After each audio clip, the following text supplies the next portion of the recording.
This is Resolute and the Resolute Podcast, where we are discipling and developing men to live with conviction. I am Vince Miller, your host, and today we're discussing a section of material we're calling Leadership Skills. The lesson title for today is Mentoring. Men, welcome back to the program. If this is your first time tuning in, well, thank you for joining us. The Resolute Podcast is produced multiple times every week. We have Resolute study guides that go along with this podcast for your men's group, found on the website for members at beresolute.org. Come back often. Feel free to add this podcast to your favorite RSS feed or in iTunes. You can also follow us on Twitter and Facebook and a number of other social media outlets. All these links are located on the website, beresolute.org. So let's dive in. Well, today we are in the 7th lesson of 9 as we are developing some leadership skills that I believe will aid us in becoming more proficient in our leadership as men and as Christians. Today's topic is mentoring. You know why? Leaders know how to mentor. That's what they know how to do. And how do I know? Well, because of Jesus, the finest leader in all of history, who deployed mentoring as his principal method of multiplication. You know, mentoring is the fundamental process for expanding the gospel. Without mentoring, we would not be having this conversation right now. Mentoring is the means the church has used for thousands and thousands of years to pass on the message of God from one generation to the next. That's it. Mentoring.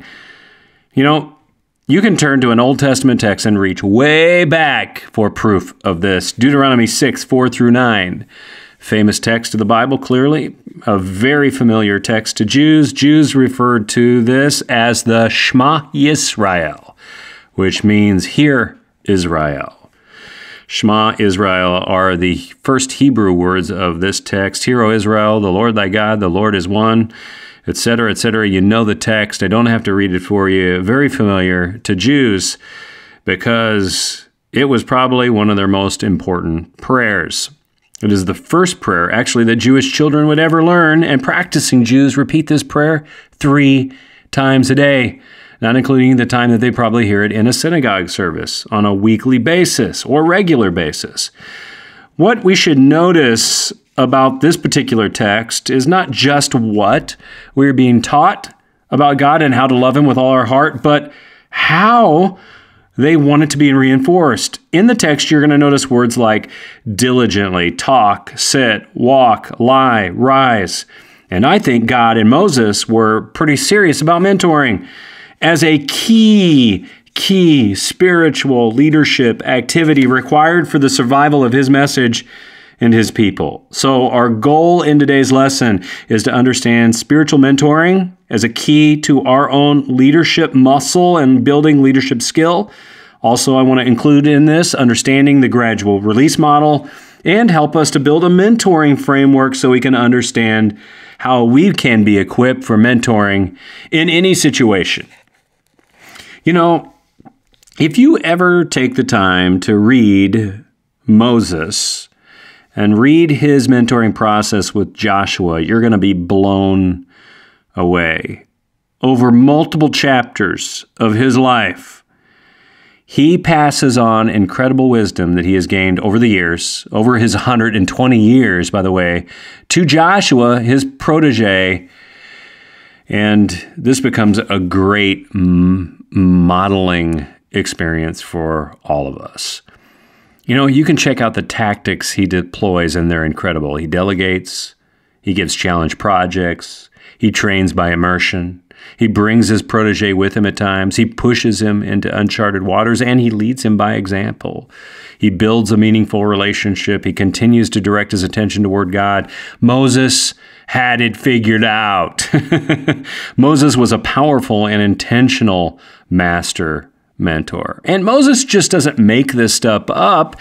He's very thoughtful about how he's mentoring Joshua. Evidently, Moses understands that his time is limited and is also aware that he will not lead the people into the promised land. Therefore, Moses is conscious that passing on the responsibility to the next generation is key to Israel's survival. Everything from this point forward hinges on Moses' mentoring effectiveness. That's what we should see in the text.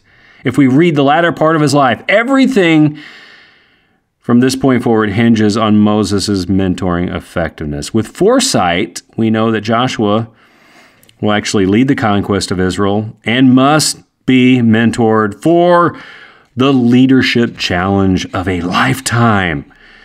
And Moses' mentorship or training is the backbone of the survival of God's people. It is also important to note that the mentoring mandate is critical not only in the Old Testament, but it's a key component of the survival of the gospel in the New Testament.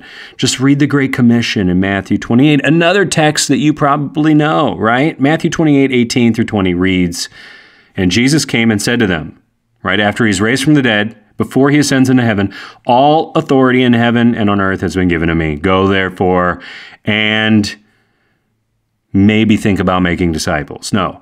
Go therefore and maybe consider this as an option. No.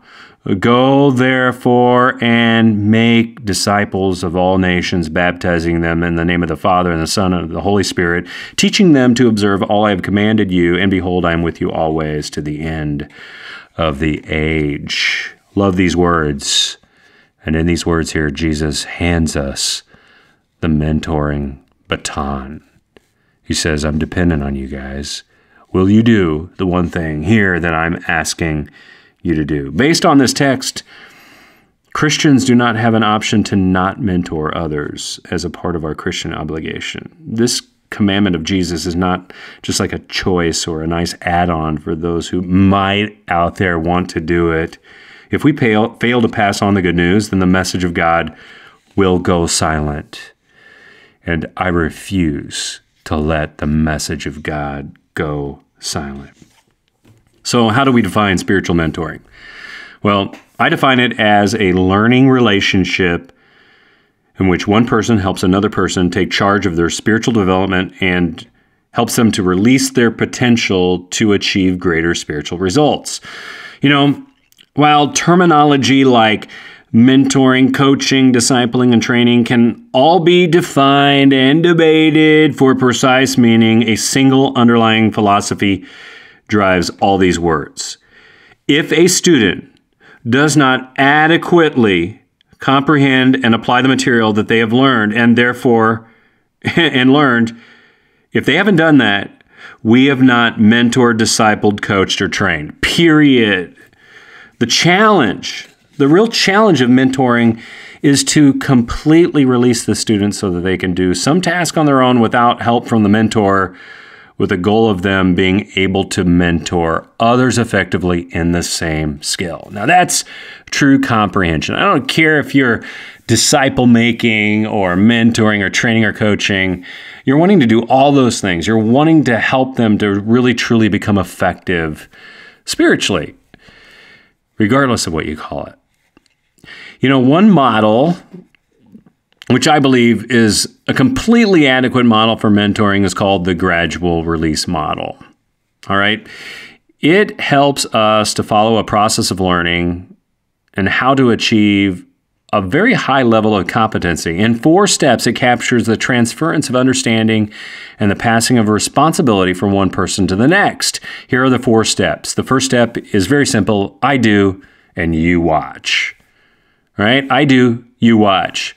Here, a student is given a focused task with an understanding of the purpose, goals, and outcomes. Right? They understand the task with the purpose, goals, and the outcomes. The key is my knowledge of the activity as a mentor. Because, see, you can't pass on something you do not thoroughly understand. You need to have a level of competency so that you can describe an outcome. For example, if I'm teaching my son how to mow the lawn, I need an understanding of the whole task and the parts included. I must have an understanding of the tools for the job and the level of excellence I'm driving for during the task. So first is I do, you watch. Second is I do, you help. You help. At this stage, we give the student a small role in accomplishing the larger task. For example, I might ask my son to do the edging while I enjoy cutting the grass on the riding lawnmower, right? Coaches call this teaching whole, part, whole. or you teach a whole, and then you teach a small part, and then you teach the whole again. Engaging smaller pieces helps the student to synthesize the larger task one part at a time, especially with complicated tasks, right? Third, you do, I help. So we move from I do, you watch, to I do, you help, to you do, and then I help. The mentor helps. Here we're at the handoff phase. You start to let them lead a little. You could ask your son, or I could ask my son, which task do you want to do? Do you want to ride the mower or cut the edges? And of course, the answer is ride the lawnmower. Dad, you work the trimmer. Fourth, and finally, you do and I watch. Now everything's flipped, right? We've gone from I do and you watch to now you do and I watch at the end. Finally, the student does everything and the mentor gives feedback. Here we hit the fun stage for, I believe, the student and the leader. At this point, it's hands off and only the occasional feedback that drives continuous improvement. And now they're beginning to own the task. And then if you throw in a small salary for your son, the behavior continues, right? Now, not all efforts work this neatly, but when it comes to complicated tasks that have increased risks, we need to deploy a gradual release model. You know, often this model makes me think of high-risk situations where we're teaching a young surgeon how to perform an operation on a patient. You know, no one wants a doctor that's operating for the first time. I want a surgeon who has done a task many times, and in some cases, 100 times if they're operating on my heart or my brain. Right? In this situation, a model like this is critical. Thus, when mentoring others, we must remember it takes time, maybe a lot of time, and it requires some investment by the mentor and the student, right? But let me also give you a tool that goes with this. I call it a spiritual mentoring framework. This gives you a mindset or a framework around how, literally how, to mentor someone in 3 key components or 3 key steps. You know, a key component of effective mentoring is not only understanding the goal and the process for releasing a student, but having a framework for the relationship, I believe, itself. The framework that I'm going to give you sets out 3 important parts to the mentoring relationship. A frame that frame your time with a student. With a framework, you get to choose what you will and will not do, which helps the mentoring process become less, well, ambiguous. I think ambiguity is a serious problem for most people that are engaging in mentoring. We often launch out into mentoring without a real plan, and please keep in mind, this is a failure of leadership.